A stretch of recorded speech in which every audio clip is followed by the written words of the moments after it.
사랑하는 기쁨의 교회 성도 여러분, 안녕하세요. 오늘은 다 같이 신명기 18장 1절에서 8절까지의 말씀을 묵상하겠습니다. 레위 사람 제사장과 레위의 온 지파는 이스라엘 중에 분깃도 없고 기업도 없을지니 그들은 여호와의 화제물과 그 기업을 먹을 것이라. 그들이 그들의 형제 중에서 기업을 가지지 않을 것은 여호와께서 그들의 기업이 되심이니 그들에게 말씀하심 같으니라. 제사장이 백성에게서 받을 몫은 이러하니 곧 그 드리는 제물의 소나 양이나 그 앞다리와 두 볼과 위라.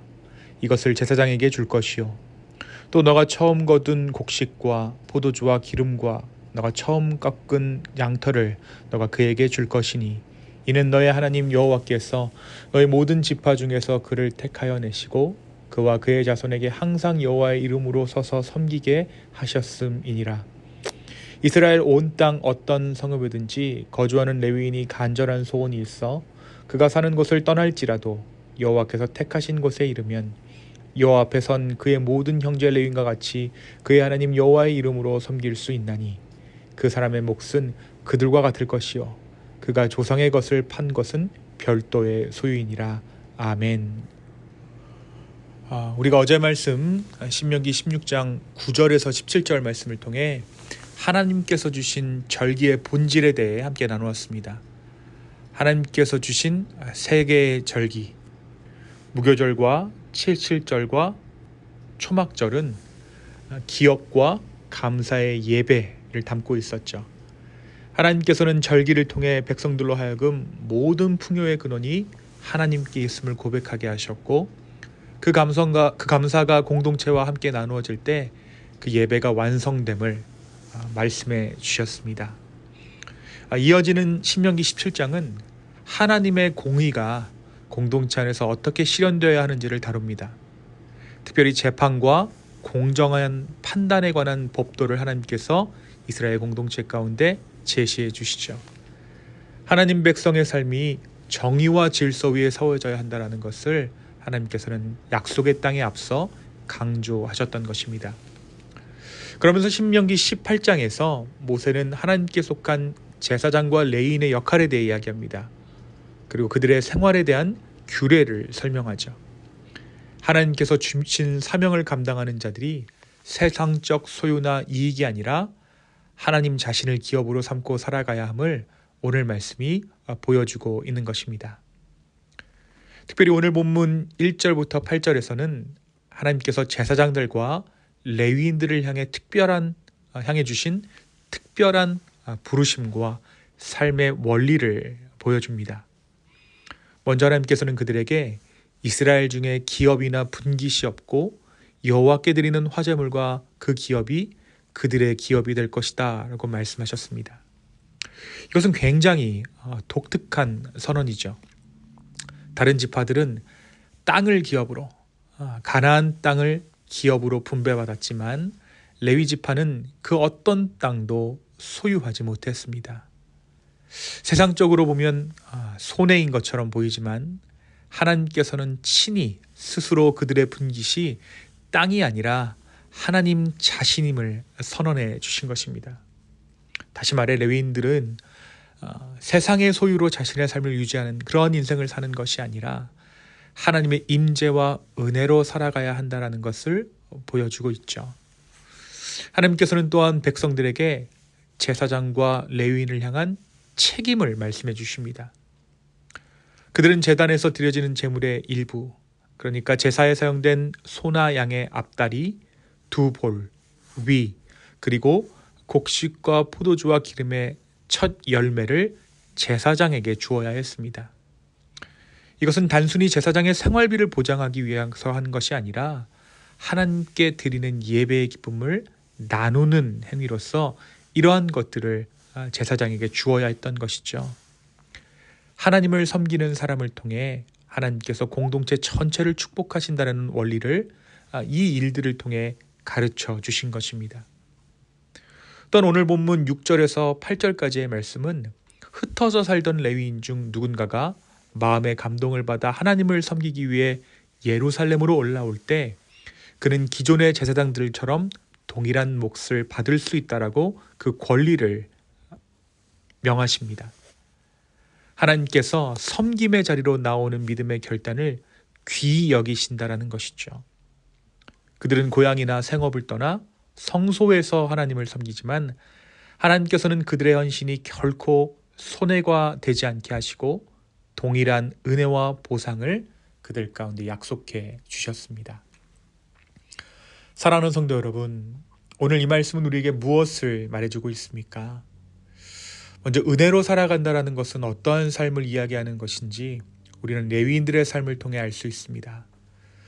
은혜로 살아간다. 하늘만 바라보고 살아간다라는 것은 자칫 무기력한 삶을 사는 것과 비슷한 양상을 보이는 것처럼 우리에게 느껴질 수 있습니다. 하늘만 바라보며 누군가의 처분만을 바라보며 살아간다는 것이 무기력하고 의존적으로 보이기 때문입니다. 특히 오늘날처럼 자기주도적인 삶, 자립과 성취를 최고의 가치로 여기는 시대에서 은혜로 삶은 삶은 마치 게으르거나 소극적인 태도로 오해받기 쉽습니다. 그러나 오늘 말씀이 말하는 은혜의 삶이란 수동적인 의존이 아니라 전적인 신뢰의 능동적 순종임을 나타내고 있죠. 레위인들은 자신들의 생계를 스스로 손으로 확보하지는 않았지만 하나님께서 공급하실 것을 믿고 맡겨진 사명을 충실히 감당했습니다. 그들은 사람들의 시선이나 평가보다 하나님의 부르심에 집중했고 하나님께서 자신들의 분깃이 되심을 믿고 살아갔습니다. 결국 은혜로 살아간다는 것은 아무것도 하지 않는 삶이 아니라 하나님의 신실하심을 신뢰하는 삶입니다. 그리고 맡겨진 자리를 충성스럽게 지키는 삶이죠. 스스로를 지탱하는 힘이 아니라 하나님께서 붙드시는 은혜로 살아가는 것, 그것이 진정한 믿음의 길입니다. 겉으로 보기에 믿음으로 사는 삶과 아무것도 하지 않는 삶은 비슷한 양상을 보일 수 있습니다. 하지만 그 내용은 다릅니다. 오늘 이 하루를 살아가며 우리 스스로의 능력으로 버티는 인생이 되는 것이 아니라 하나님의 은혜 위에 세워진 겸손하게 담대한 신뢰의 삶을 살아갈 수 있는 저와 여러분 되기를 예수님의 이름으로 축원합니다. 두 번째, 오늘 말씀 우리에게 진정한 하나님 나라의 모습을 보여줍니다. 하나님께서는 그분께 헌신한 자들의 생계를 친히 책임지셨습니다. 그리고 예배 공동체가 서로의 삶을 돌보며 하나님의 은혜를 함께 나누는 거룩한 질서를 세우셨습니다. 그것이 바로 하나님 나라의 구조인 것이죠. 하나님께서는 레위인에게 나는 너의 분깃이다, 나는 너의 기업이다 라고 말씀하십니다. 이 말씀은 단순한 심리적 위로가 아니었습니다. 이것은 하나님 나라의 원리를 드러내고 있는 말씀이죠. 하나님 나라는 어떤 것을 가진 그 소유로 유지되는 나라가 아니라 신뢰로 믿음으로 세워지는 나라라는 것입니다. 하나님께서 나의 공급자이심을 믿는 믿음 위에 그 하나님 나라가 서게 되는 것이죠. 레위인의 삶은 이 믿음의 질서를 눈에 보이게 드러낸 삶이었습니다. 그들은 땅을 소유하지는 않았지만 하나님께서 그들의 삶을 통해 공동체 전체가 은혜로 연결된 관계임을 가르쳐 주셨습니다. 공동체 전체는 레위인들의 삶을 보며 이것이 하나님 나라구나, 하나님의 살아계심을 느낄 수 있었다라는 것이죠. 오늘 본문이 그 약속의 구체적인 실현입니다. 하나님께 헌신한 자의 기업은 세상의 땅이나 재물이 아니라 하나님 자신입니다. 그분의 임재가 곧 그들의 안전이었고 그분의 은혜가 그들의 생명이었습니다. 사랑하는 여러분, 이것이 바로 하나님 나라의 모습입니다. 누구도 홀로 서지 않고 모두가 하나님의 은혜 안에서 서로를 살리고 세워가는 공동체, 그곳이 바로 하나님께서 통치하시는 나라입니다.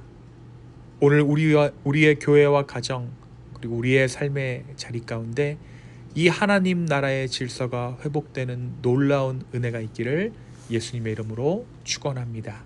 이 시간 함께 기도하시겠습니다.